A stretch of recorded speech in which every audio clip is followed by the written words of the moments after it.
नमस्कार, बहुत स्वागत है आप सभी का। आप देख रहे हैं न्यूज़ इंडिया और आपके साथ मैं हूं मनीषा शर्मा।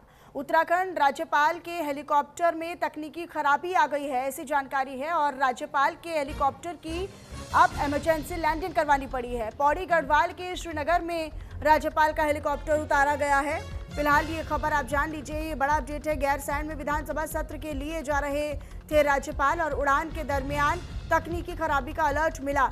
श्रीनगर गेस्ट हाउस भेजे गए राज्यपाल lieutenant general retired Gurmeet Singh, राज्यपाल retired lieutenant general Gurmeet Singh के हेलीकॉप्टर में उड़ान के दौरान तकनीकी खराबी आ गई, तकनीकी खामी आ गई। राज्यपाल गैरसैंण की तरफ जा रहे थे, जहां सोमवार से विधानसभा का सत्र भी शुरू होना है और पहले दिन बजट पेश किया जाना है, लेकिन तकनीकी खामी का अलर्ट मिलते ही पायलट ने तुरंत एहतियातन हेलीकॉप्टर की इमरजेंसी लैंडिंग कराने का फैसला किया। इसके बाद चॉपर को यानी हेलीकॉप्टर को श्रीनगर स्थित GVK हेलीपैड पर सुरक्षित उतार लिया गया। पायलट की सूझबूझ और तत्परता के कारण एक बड़ा हादसा होते होते टल गया। घटना के बाद राज्यपाल को सुरक्षा के बीच श्रीनगर स्थित पुलिस गेस्ट हाउस ले जाया गया, जहां वे पूरी तरीके से सुरक्षित है। तो ये फिलहाल जानकारी आप तक साझा करें। हालांकि तकनीकी खामी क्या पहले नहीं परखी गई थी उड़ान से पहले, और तकनीकी खराबी थी तो आखिरकार उड़ान का सर्टिफिकेट कैसे दे दिया, ये तमाम सवाल हैं हालांकि जो अब उठने लगे हैं। उत्तराखंड राज्यपाल के हेलीकॉप्टर में ही तकनीकी खराबी आ गई। हालांकि गनीमत ये रही कि उस तकनीकी खामी का अलर्ट पहले ही मिल गया था और पायलट की सूझबूझ के साथ उसे इमरजेंसी लैंडिंग उसकी करवानी पड़ी, जिसके बाद दोनों ही फिलहाल सुरक्षित है और किसी के हताहत होने की या किसी के घायल होने की कोई जानकारी नहीं है। वरना कोई बड़ा हादसा हो सकता था अगर पायलट जो है वो अपनी सूझबूझ ना दिखाता। उड़ान के वक्त तकनीकी खराबी का अलर्ट मिला। श्रीनगर गेस्ट हाउस भेजे गए राज्यपाल lieutenant general retired Gurmeet Singh.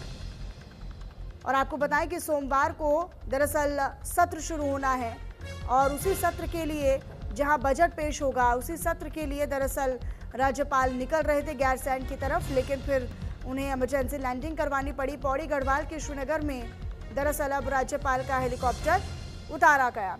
Harivansh Vashishtha संवाददाता देहरादून से हमारे साथ जुड़ चुके हैं अधिक जानकारी के साथ। हरिवंश, अभी फिलहाल क्या जानकारी आपके पास? क्या तकनीकी उड़ान के बावजूद उड़ान भरने को लेकर कैसे अप्रूवल मिला, ये अभी भी बड़ा सवाल है। जी बिल्कुल, देखिए गैरसैंण सत्र को लेकर राज्यपाल गुरमीत सिंह जो है हेलीकॉप्टर से जा रहे थे, तभी अचानक जो है, हालांकि अभी जो है क्लियर नहीं है कि मौसम की वजह से इमरजेंसी लैंडिंग की गई आपके हेलीकॉप्टर की, लेकिन जो हमारे सूत्र हैं उसके अनुसार बताया जा रहा है कि तकनीकी खराबी थी, जिसकी वजह से जो है श्रीनगर में इमरजेंसी लैंडिंग की गई और हेलीपैड से जब राज्यपाल लेफ्टिनेंट जनरल गुरमीत सिंह उतरे तो वहां पर जो है श्रीनगर के पुलिस गेस्ट हाउस में उन्हें सुरक्षित पहुंचाया गया कि अभी कोई ऐसी जनहानि या फिर कोई ऐसी उनकी जो है ऐसी कोई खबर नहीं आ रही है। अब देखना ये होता है कि आगे क्या कुछ इसमें कारण निकल कर आता है, इस पर जांच की जाएगी, क्योंकि अपने आप में ये जांच का विषय है कि उत्तराखंड के गवर्नर जो कि इतने बड़े पद पर हैं और उनके हेलीकॉप्टर में अगर तकनीकी खराबी हो जाती है और इस तरह से जो है इमरजेंसी लैंडिंग करनी पड़ती है, तो ये जांच का विषय है। जी हरिवंश, लेकिन फिलहाल क्योंकि ये तो आप बड़ी लापरवाही सामने आई है पूरे स्टाफ की कि आपने तकनीकी खामी पहले जांची परखी नहीं, उसके बाद अप्रूवल भी दे दिया। ये तो गनीमत उस पायलट की समझिए जिसने सूझबूझ के साथ एहतियातन उस अलर्ट को बहुत सीरियस लिया और फिर वो इमरजेंसी लैंडिंग करवाई, वरना तो कोई बड़ा हादसा हो सकता था। जी बिल्कुल, जिस तरह से मैंने आपको बताया कि हेलीकॉप्टर में जिस तरह से अगर जो हमारे सूत्र बता रहे हैं तकनीकी खराबी की वजह से, हालांकि अभी कोई ऐसी प्रशासन की तरफ से कोई पुष्टि नहीं आ रही है, हो सकता है कि इस तकनीकी खराबी को दबाने की कोशिश की जाए, लेकिन लगातार इस पर नजर बनाए जो है हमने रखी हुई है कि क्या इसके पीछे खराबी थी, क्योंकि ये जांच का विषय भी है। अगर कोई पायलट अगर अपनी समझदारी से सूझबूझ से अगर लैंडिंग नहीं कराते तो बड़ा हादसा यहाँ पर हो सकता था। गैरसैंण में गुरमीत सिंह जा रहे थे और बड़े होशों से और बड़े होशियारी से जो है जिस तरह से लैंडिंग पायलट ने दिखाई अपना दिमाग इस्तेमाल करते हुए, तो कहीं ना कहीं इनको भी दाद देनी पड़ेगी। लेकिन आखिरकार ये एक जांच का विषय है कि किस तरह से उत्तराखंड के गवर्नर को जो है आज जिस तरह से उनकी जान पर बनाई और तकनीकी खराबी की वजह से जो है लैंडिंग करनी पड़ी, इमरजेंसी लैंडिंग करनी पड़ी। जी अच्छा हरिवंश, क्योंकि राज्यपाल को गैरसैंण इसीलिए जाना था क्योंकि कल से सत्र भी शुरू है और बजट भी पेश होना है। अब ऐसे में क्या फिलहाल अपडेट है, कब तक वो रवाना होंगे फिर? जी बिल्कुल, अभी हेलीकॉप्टर की पूरी जांच की जा रही है और दूसरा बताया जा रहा है कि दूसरा हेलीकॉप्टर जो है वहां पर पहुंचेगा। अभी जो है पुलिस गेस्ट हाउस में भी है, राज्यपाल सुरक्षित वहां पर पहुंच गए हैं। पुलिस प्रशासन वहां पर मुस्तैदी से मौजूद है, किसी भी तरीके की कोई भी समस्या ना हो, तमाम सारी टीमें वहां पर पहुंच गई हैं और जितने भी सारे अधिकारी थे वहां पर मौजूद हैं और जल्द से जल्द जो है वहां से दोबारा राज्यपाल वहां से रवाना हो, इस चीज पर नजर जो है पुलिस प्रशासन ने भी और प्रशासन ने बनाई गई है और इस चीज पर खास नजर बनाई गई है कि अब दोबारा से ऐसी कोई भी तकनीकी प्रॉब्लम जो है हेलीकॉप्टर में ना आए। जी ठीक है हरिवंश, बहुत शुक्रिया आपका इस तमाम जानकारी के लिए। अपनी नजर आप इस पर बनाकर रखिएगा। जी तो देहरादून के मुख्य सेवक सदन में कार्यक्रम का आयोजन किया गया, जहां अंतर्राष्ट्रीय महिला दिवस पर कार्यक्रम आयोजित हुआ। इस कार्यक्रम में सीएम पुष्कर सिंह धामी भी शामिल हुए और सीएम पुष्कर सिंह धामी ने सांस्कृतिक प्रस्तुतियों का आनंद भी लिया। ये फिलहाल बड़ी जानकारी आप तक साझा कर रहे हैं। फिलहाल आपको बताएं कि महिला दिवस के मौके पर, अंतर्राष्ट्रीय महिला दिवस के मौके पर कार्यक्रम का आयोजन किया गया। सीएम पुष्कर सिंह धामी ने महिलाओं को घर की लक्ष्मी बताया। मां परिवार की देखभाल का सबसे बड़ा आधार है, सीएम ने कहा। सीएम ने इस दौरान संबोधित करते हुए कहा कार्यक्रम में कि यहाँ पर किस तरीके से महिलाएं जो है वो देश के विकास में रीढ़ की हड्डी है, ये भी उन्होंने बताया। तो देखिए, ये बड़ी जानकारी आप तक साझा कर रहे हैं। सीएम ने महिलाओं को लेकर बड़ी बातें कही। देहरादून के मुख्य सेवक सदन में अंतर्राष्ट्रीय महिला दिवस के उपलक्ष्य में एक कार्यक्रम का आयोजन किया गया था, जिसमें मुख्यमंत्री पुष्कर सिंह धामी भी शिरकत करते हुए नजर आए।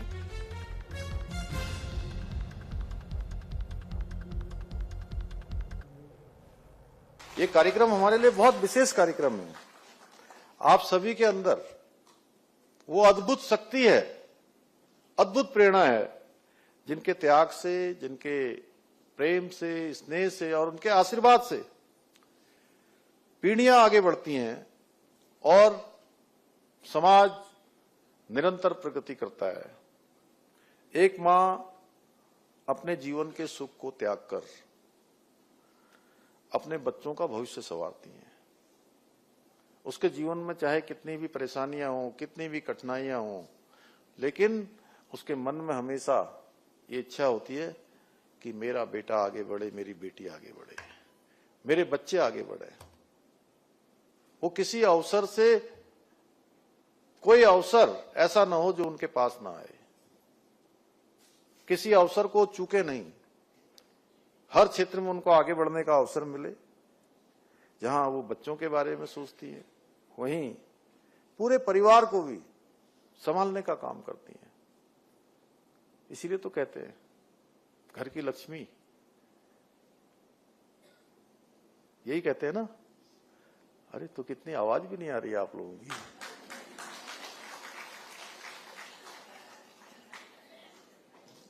जिस घर में मातृशक्ति का अच्छा मैनेजमेंट होता है, अच्छा प्रबंधन होता है। तो वहीं देहरादून के मुख्य सेवक सदन में नारी तू नारायणी कार्यक्रम का आयोजन किया गया और इस कार्यक्रम में मुख्यमंत्री पुष्कर सिंह धामी की मौजूदगी नजर आई। दरअसल अंतर्राष्ट्रीय महिला दिवस के अवसर पर इस कार्यक्रम का आयोजन किया गया। प्रदेश भर की 38 वरिष्ठ महिलाओं को सम्मानित भी किया गया। किया गया पहाड़ की असली ताकत उसकी मातृशक्ति है, सीएम ने कहा। इस दौरान कार्यक्रम को संबोधित करते हुए कार्यक्रम में कैबिनेट मंत्री रेखा आर्या समेत कई लोग मौजूद रहे। देहरादून के मुख्य सेवक सदन में अंतर्राष्ट्रीय महिला दिवस के अवसर पर नारी तू नारायणी कार्यक्रम का आयोजन हुआ, जिसमें मुख्यमंत्री पुष्कर सिंह धामी शिरकत करते हुए नजर आए। इस दौरान उन्होंने प्रदेश भर की, दरअसल राज्य भर की 38 वरिष्ठ महिलाओं को सम्मानित भी किया। इस मौके पर मुख्यमंत्री धामी ने ये कहा कि पहाड़ की असली ताकत उसकी मातृशक्ति है और महिलाओं के त्याग, संस्कार और संघर्ष से समाज और राष्ट्र की नींव मजबूत होती है। तो वहीं कार्यक्रम में कैबिनेट मंत्री रेखा आर्या समेत कई लोग मौजूद रहे। विभिन्न क्षेत्रों में उल्लेखनीय योगदान देने वाली महिलाओं को सम्मानित कर उनके अनुभव और योगदान को समाज के लिए प्रेरणादायी बताया गया।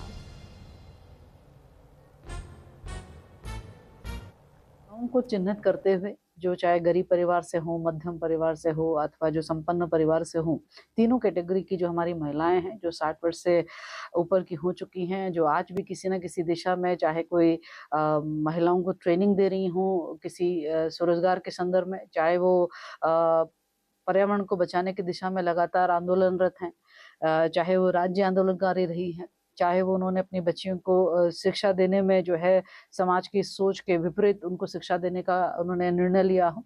तो ऐसी संकल्पित महिलाएं और जिनका संकल्प फलीभूत हुआ है, उनको आज माननीय मुख्यमंत्री कर कमलों से 8 मार्च को आज उन्हें सम्मानित हुआ है।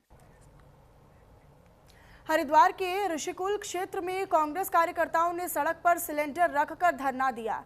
दरअसल घरेलू गैस सिलेंडर पर 60 रुपए की बढ़ोतरी के खिलाफ उन्होंने बीजेपी सरकार को कटघरे में लाकर खड़ा कर दिया। कार्यकर्ताओं का साफ कहना है कि इस महंगाई के दौर में आम जनता का जीवन मुश्किल हो गया है। सिलेंडर के दाम रुकने का नाम नहीं ले रहे। कांग्रेस नेता अशोक कुमार ने सीधे निशाना साधते हुए कहा कि भारत के प्रधानमंत्री ट्रंप सरकार के आगे घुटने टेक चुके हैं। लगातार बढ़ती महंगाई पर रोक लगाना बीजेपी के लिए नामुमकिन हो गया है। कार्यकर्ताओं ने चेतावनी दी कि अब अगर रसोई में गैस की आंच से खाना नहीं बल्कि लोगों की मेहनत की कमाई जलेगी तो वहीं स्थानीय लोग भी महंगाई से त्रस्त और परेशान नजर आ रहे हैं। महंगाई के विरोध में और जो एब्सटीन फाइल है, ये जिस तरह से बिल्कुल हमारे जो पीएम है जो 56 इंच की छाती की बात करते थे और आज तो बिल्कुल विलोम हो गया। तो अब मुझे लग रहा है 56 क्या 112 की तो छाती जो है ट्रम्प जी की हो गई और मोदी जी की मुझे लग रहा 0 हो गई। तो देश देख रहा है। अभी कल इन्होंने गैस सिलेंडर के दाम बढ़ाए, जबकि वही हरदीप पुरी जिसका एब्सटीन फाइल में कई बार नाम आ चुका है वो मुंह पे ताला लगाए है। इतना ही नहीं, मोदी सरकार का हर मंत्री अपने मुंह से ले हुए है, कोई भी बोलने को तैयार नहीं है। और मोदी जी ऐसा क्या है कि आप ट्रम्प के आगे घुटने टेकने को मजबूर हैं। अब देखिए, आप कल ही गैस सिलेंडर के दाम बढ़ा दिए, वो भी 60 रुपए। जनता जहां एक तरफ पहले ही महंगाई की मार से मर रही है, आप उसे और मारना चाह रहे हैं।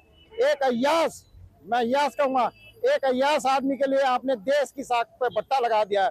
कांग्रेस किसी भी कीमत पर इसे सहन नहीं करेगी, बर्दाश्त नहीं करेगी। उत्तराखंड परिवहन निगम की बस ने एक बार फिर से यात्रियों को रास्ते में धोखा दे दिया। जहां उत्तराखंड से झूलाघाट की तरफ जा रही रोडवेज बस स्वाला डेंजर जोन के पास जाकर खराब होकर खड़ी हो गई। बस में 36 यात्री उस वक्त सवार थे जब ये बस खराब हुई। सभी यात्री अंधेरे में फंसे रहे। बस में यात्रा कर रहे पूर्व क्षेत्र पंचायत सदस्य हरीश चंद्र शर्मा ने बताया कि वे लोग हरिद्वार से इस बस में सवार हुए थे। पहले बस जसपुर और अन्य स्थान में खराब हो गई, जिसके बाद बस को ठीक किया गया और बस ने आगे की यात्रा शुरू की। उन्होंने बताया कि इसके बाद जैसे ही बस स्वाला डेंजर जोन के पास पहुंची, फिर से वो बस खराब हो गई।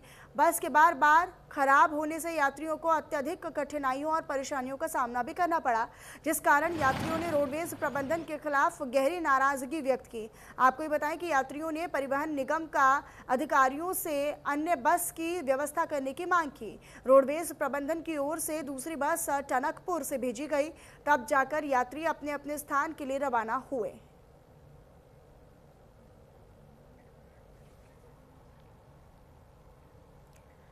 तो वहीं कालाढूंगी के चंदन सिंह गांव के पास कालाढूंगी रेंज के आरक्षित वन क्षेत्र में स्थित न्याय की देवी कोटगाड़ी मंदिर में देवी भागवत कथा का कलश यात्रा के साथ शुभारंभ किया गया। कलश यात्रा में आपको बताएं कि सैकड़ों महिलाओं और पुरुषों ने उत्साह के साथ हिस्सा लिया। इसी दौरान कुमाऊं की प्राचीन संस्कृति की झलक भी दिखाई दी, जहां ढोल नगाड़ों की धुन और झोलिया नृत्य के पूरे माहौल को भक्तिमय बना दिया। अब कार्यक्रम में शामिल श्रद्धालुओं और भक्तों ने कलश यात्रा निकालकर देवी की आराधना की, पूजा की और कथास्थल तक कलश पहुंचाए गए। आयोजन स्थल पर बड़ी संख्या में श्रद्धालु मौजूद रहे, जिसको लेकर भगवताचार्य कपिल देव ने बताया कि जब से 10 दिवसीय देवी भागवत कथा का आयोजन शुरू हुआ है, अब इस कथा का आयोजन गंगा सामंत और समस्त ग्राम वासियों की ओर से हर साल करवाया जाता है, जिसमें दूर दराज से श्रद्धालु हिस्सा लेने के लिए पहुंचते हैं। जो न्याय की देवी है, आप सब जानते हैं, माँ का मूल स्थान पाखू में है और यहाँ पर 50 वर्ष पूर्व गंगा सिंह सामंत जी के पिताजी यहाँ पर माँ के एक दिव्य पाषाण खंड को लाए थे और तभी से और ये स्थान हमारा आज चहुमुखी रूप से एक वरदान का स्थान बना हुआ है। यहाँ पर लोग और पशुधन आदि जिसका भी कोई दुखी भाव से यहाँ आता है, निश्चित रूप सुखी हो जाता है। 5वीं बार कथा इस बार हो रही है। 8 मार्च से 17 मार्च तक देवी भागवत का आज शुभारंभ कलश यात्रा से हो गया है। कम से कम 1000 से अधिक मातृशक्तियों ने और समस्त युवा वर्ग साथी हमारे इस कार्यक्रम में सम्मिलित हुए हैं। तो वहीं हरिद्वार से अगली खबर है, जहां के सिडकुल में घर में घुसकर हमले के मामले में पुलिस ने बड़ी कार्रवाई की है, जहां पर पुलिस ने कार्रवाई कर 4 आरोपियों को गिरफ्तार कर लिया है। मामले में कई आरोपी अभी भी फरार चल रहे हैं, जिनकी तलाश में पुलिस की कई टीमें लगातार छापेमारी कर रही हैं। एसएसपी नवनीत सिंह ने सख्त संदेश दिया है कि जिले में अपराध और अपराधियों के लिए जीरो टॉलरेंस की नीति है। गिरफ्तार आरोपियों के खिलाफ आगे की कानूनी कार्रवाई शुरू हो चुकी है। पुलिस पूरे मामले की गहन जांच पड़ताल में जुटी है।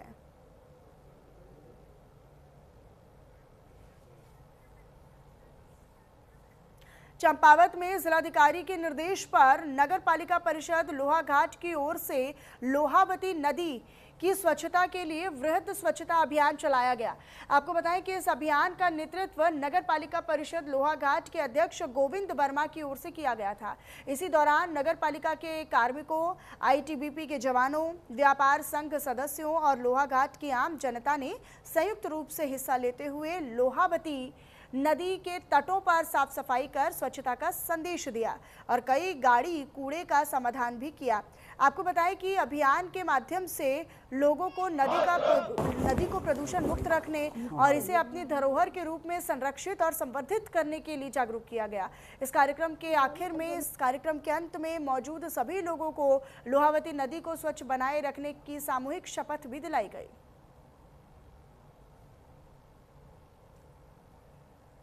आज हम लोगों ने पेट्रोल पंप से लेकर के शमशान घाट तक विशेष स्वच्छता अभियान चलाया गया और जिसमें लोगों द्वारा भरपूर सहयोग किया गया। और मेरा लोहाघाट की सम्रांत जनता से अनुरोध है कि सुबह और शाम को कूड़े की गाड़ी घर घर आती है और घर घर से कूड़ा उठ रहा है, तो जितने भी लोग हैं, जो भी आपको कहीं पर सार्वजनिक स्थानों पर या नदी नालों में कूड़ा डालते हुए पकड़े जाते हैं तो उनको समझाइए। और नगर पालिका द्वारा समस्त स्थानों पर अधिकतर लोहाघाट नगर में सीसीटीवी कैमरे भी लगा दिए गए हैं और सीसीटीवी के माध्यम से बहुत सारे सीसीटीवी में कैद हुए हैं कूड़ा डालते हुए। मैं पुनः समस्त नगरवासियों से अनुरोध करना चाहता हूं कि विशेष पूरे देश भर में स्वच्छता अभियान चल रहा है, इसमें बढ़ चढ़ के भागीदार बनिए।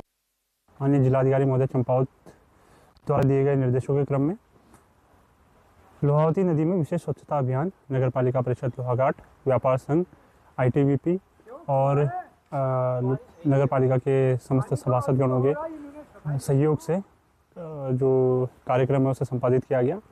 मेरी सभी नगरवासियों से यही अपील रहेगी कि अपने सराउंडिंग्स को साफ बनाने में अपना योगदान दें और इस प्रकार के जो आयोजन किए जाते हैं उसमें बढ़ चढ़ के भागीदारी बने और कोशिश करें कि कूड़ा जो हमारी घर घर आ रही है गाड़ी, उसमें सेग्रीगेट करते हुए कूड़ा देने का प्रयास करें।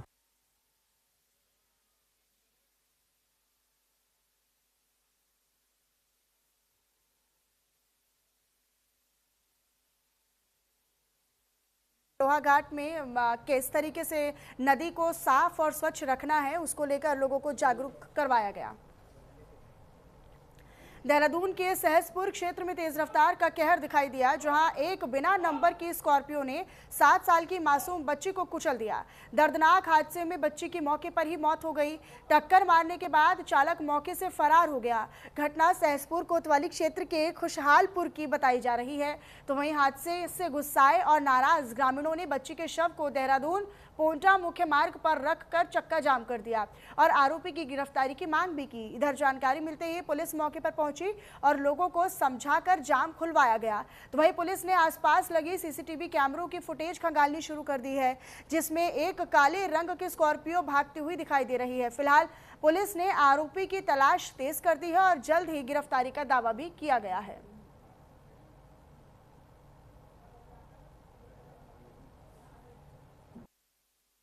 सहसपुर के खुशहालपुर में तेज रफ्तार का कहर उस वक्त देखने को मिला जब एक बिना नंबर की स्कॉर्पियो ने 7 साल की मासूम बच्ची को टक्कर मार दी, जिससे उसकी मौके पर ही दर्दनाक मौत हो गई।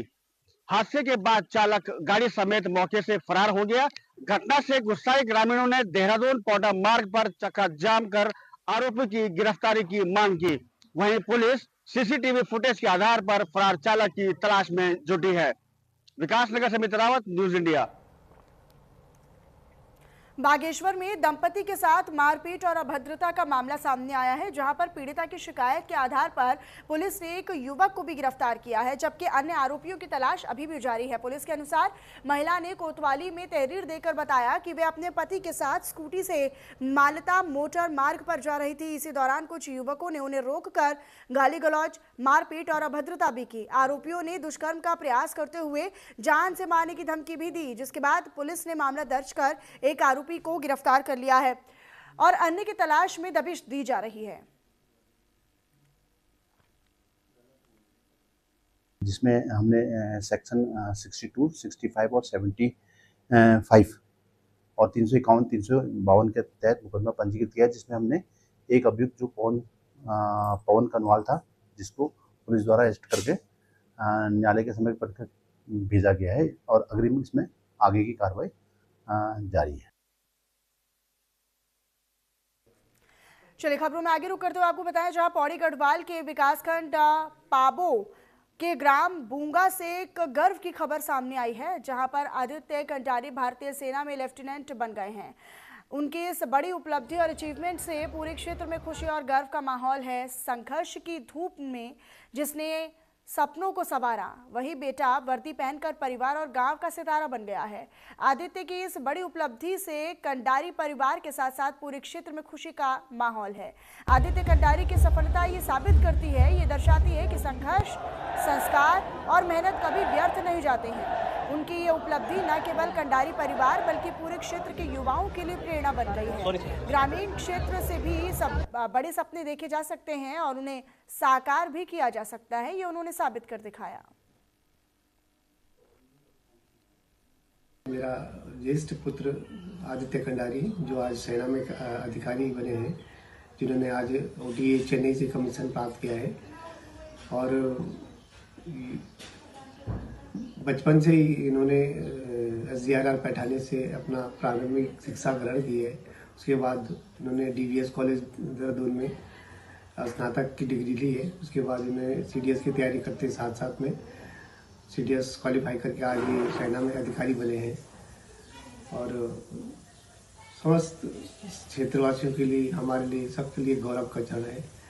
मैं ज़्यादा तो नहीं बोलूँगा, लेकिन इतना कहना चाहूँगा कि ये बचपन से ही काफ़ी लगनशील थे, होशियार था, मिलनसार था और काफ़ी डेडिकेट था अपने कार्य की, पढ़ाई में हो या कुछ भी एक अलग से करने की बचपन से एक जिद थी, ये हार्ट एक लीक से करने की कुछ एक करते थे। केंद्र सरकार के 20 सूत्रीय कार्यक्रम के तहत विकास योजनाओं को धरातल पर उतारने के लिए उत्तराखंड के बागेश्वर जिले ने शानदार प्रदर्शन करते हुए प्रदेश में दूसरा स्थान हासिल किया है। वित्त वर्ष 2025-26 के जनवरी तक जारी प्रगति रिपोर्ट के अनुसार जिले ने कुल 123 में से 114 अंक प्राप्त कर 97.44% अंक हासिल किए। इस उपलब्धि के साथ बागेश्वर ने कई बड़े जिलों को पछाड़ दिया है, पीछे छोड़ दिया है। रिपोर्ट के मुताबिक जिले को अधिकांश योजनाओं में A ग्रेड मिला है। राष्ट्रीय ग्रामीण आजीविका मिशन के तहत स्वयं सहायता समूह के गठन, बैंक क्रेडिट लिंकिंग और आय सृजन गतिविधियों में जिले ने लक्ष्य से बेहतर प्रदर्शन किया है।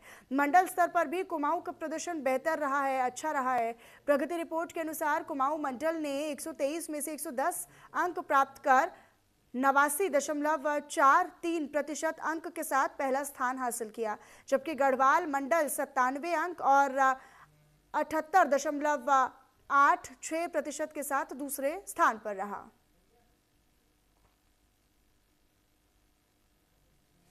देखिए, जो हमारा 20 सूत्री कार्यक्रम है, जिसको आप 20 पॉइंट प्रोग्राम कह रहे हैं, इसमें 66 ऐसी स्कीम्स का रिव्यू होता है हर महीने।